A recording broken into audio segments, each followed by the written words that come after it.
My new home on the shores of Lake Michigan is not just a piece of real estate for which I've signed the final check. It is my ultimate architectural manifesto, carved in concrete, glass, and cedar. As a professional, I spent 40 years building spaces for others, adapting to their often mindless whims, family nests that crumbled within a year, and pompous living rooms designed only to spark envy in neighbors. Now, I have built a space for one. There are no extra bedrooms for guests who usually bring nothing but noise and clutter. No playgrounds, no loud barbecue zones. Only clean lines cutting through the morning mist. In America, we are used to McMansions, giant, hollow boxes stuffed with plastic junk from online sales. My fortress is the antonym of consumption. Every joint between the basalt floor and the glass wall is calibrated to the millimeter. When I wake up and see the first rays of sun reflecting off the steel surface of the kitchen island, I feel a physical relief. The silence here isn't empty, it is dense and alive. It is the presence of a truth that cannot be heard in the city. I have finally rid myself of the background noise of other people's lives and expectations. In this space, there is no room for drama, manipulation, or genre hype, only geometry, light, the cold water of the lake, and me. This is the place where my soul has finally stopped being a rented apartment for other people's ideas. For decades, my mornings in Chicago began with a mechanical gesture checking my phone. Who wrote? Who was offended by my silence? To whom did I owe something again by contract or social code? Now, my morning is a sacred ritual that belongs to no one but me. I light the fireplace with my own hands, feeling the rough texture of pine logs and the comforting crackle of the flames. I brew coffee in an old copper sieve, brought back years ago from a trip to Istanbul. In the US, we have turned food into fuel for productivity, swallowing it on the go in a car. I have turned it into an active meditation. I can sit in my chair for an hour, watching the snow slowly cover the terrace, without feeling a single sting of guilt for wasting time. Solitude has taught me the most important lesson. The most valuable moments of my life are those that no one will ever see in a news feed. I don't need to post a photo of my perfectly toasted bread to experience its taste. I don't need likes from 1,000 strangers to know that my evening was a success. When you become your own ideal spectator, the need for the crowd's applause vanishes like morning smog. This is the true independence that is shouted about on every corner in this country, but which almost no one dares to actually embody. One of the walls in my living room is a massive floor-to-ceiling shelf filled with books I've collected my whole life. There are no accidental bestsellers from airport racks or cheap path to success psychology here. Standing here are those who have passed the test of time and fire. Marcus Aurelius, Seneca, the blueprints of Le Corbusier, old atlases, and memoirs of people who weren't afraid to be alone against the world. In an era where the average attention span in the US is shorter than that of a goldfish, reading has become an act of intellectual resistance for me. I spend my evenings conducting silent but intense dialogues with the Stoics. They understood the essence of male solitude and duty far more deeply than any modern coach or therapist. They teach me that the only property I truly own until the end is my mind and my ability to choose my reaction to the external chaos. Everything else houses, even this one, women. Reputation is just a temporary loan that fate can take back at any second without warning. In my library, I feel part of an eternal brotherhood. This isn't loneliness, it's a graduation to a new level of communication where words weigh more than emotions and truths don't change with the political season. My Labrador, Sterling, is the only living being allowed to stay within the boundaries of my fortress without time limits. He is my primary teacher of simplicity. Sterling doesn't know what toxic masculinity, midlife crisis, or social status means. To him, I am not a famous architect with awards or a disillusioned bachelor.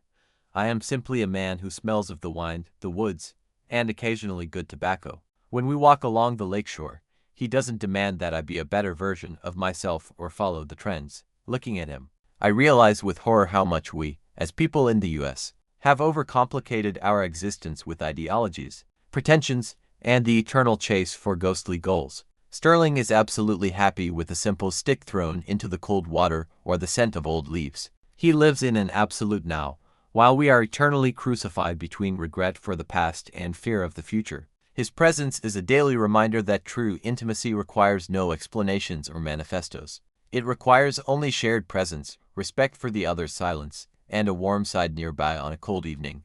Solitude in the fortress gave me what I had avoided for years, a chance to conduct an honest general inventory of my own soul. I reviewed all my marriages, all my partnerships, all the moments when I betrayed my own principles to be convenient or good for someone else. In America, we tend to hang the blame on the system, the government, or toxic exes. But here, in the silence, I realized I was the architect of my own prisons. I allowed others to drain my energy because I was afraid of appearing selfish. I have finally forgiven myself for not meeting someone else's expectations. And I have forgiven those who were too shallow to understand my complexity. It felt like dropping a heavy backpack filled with rocks after a 40-kilometer mountain climb. Now, I feel no anger, no resentment, not even regret. Only a crystal clarity. My fortress is a territory where there are no more I owe us. I owe no one anything, and no one owes me. It is a completely clean blueprint upon which I am finally writing my own story, without looking back at the critics in the hall. I haven't stopped working, but the nature of my labor has changed forever. Now, on my desk lie blueprints not for developers who want to squeeze maximum profit out of every square meter. I design ideal utopian cities that might never be built, or tiny chapels for hermits lost in the mountains of Montana. This is architecture in its pure, distilled form, a play of light, volume, and meaning. In the US, we are taught to measure success by annual income. For me, work has become a form of personal prayer. When my pen touches the paper, I feel an almost physical pleasure from the precision of the lines. It returns me to the reality of the material world, where the laws of physics are unshakable. I no longer chase deadlines. I don't get nervous over client whims, and I don't wait for approval from architectural critics. I create simply because I cannot not create. This is the highest form of human freedom, doing the work of your life without waiting for a check at the end of the month or a mention in the press. My workshop is the heart of my fortress, where worlds are born free from commercial filth and social noise. Dinner in my fortress is a daily celebration of my choice. I cook for myself as if I were waiting for the most important person in my life, myself. A perfectly seared steak, a glass of deep Californian Cabernet, fragrant bread from a local bakery. I never eat in front of the TV or while scrolling through a news feed. I sit at a massive oak table, look at the fire in the hearth, and savor every bite. I often remember the women I shared these evenings with before their eternal dissatisfaction. Their talk of shopping or gossip, their absence from the here and now, today. My only guests are my thoughts and my memories. And you know, I have never felt less lonely. There is a colossal difference between loneliness and solitude. Loneliness is when you are in pain from the lack of someone else. Solitude is when you are absolutely sufficient within your own inner world. In the US, people are taught to be terrified of being alone with themselves because that is when they begin to see the falsehood of the system. The taste of the wine today is deeper than ever in my life because it is not diluted by someone else's negativity, manipulation, or expectations. I step out onto the edge of the wooden pier.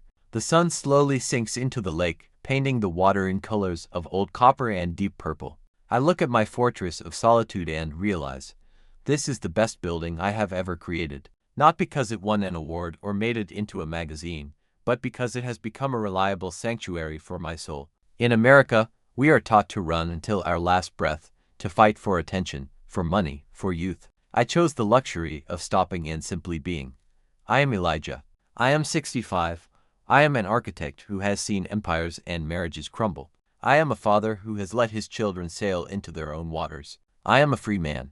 I no longer seek reciprocity from a world that has become too noisy and hollow. I am not trying to save or teach anyone. I am simply standing here on the shore, feeling the wind brush against my face. When the time comes to step beyond the boundary of this life, I will go with a light smile, knowing that I built my home not on the shifting sands of other people's opinions, but on the immovable rock of my own truth. The silence of the lake answers me with total reciprocity, and it is the best answer I have ever received in my life. When I designed my fortress, I set one uncompromising rule: no imitations. In modern America, we live in a world of ersatz. We buy flooring that looks like wood but is plastic. We build walls that appear to be stone but are merely a thin spray-on coating over concrete. This is a design of deception, which silently conditions us to accept falsehoods in our relationships, in our words, and in ourselves. I, however, chose the honesty of materials. If it is a beam, it is massive steel, not hidden behind drywall. If it is a countertop, it is a solid slab of granite, cold and eternal. This physical honesty of the house began to heal my fractured faith in people.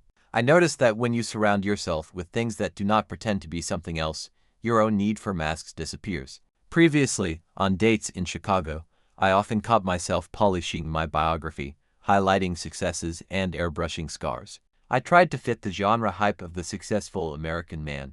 Now, touching the rough, unpolished surface of my dining table, I feel a sense of shame for that past weakness. Objects in my fortress have weight. They age with me.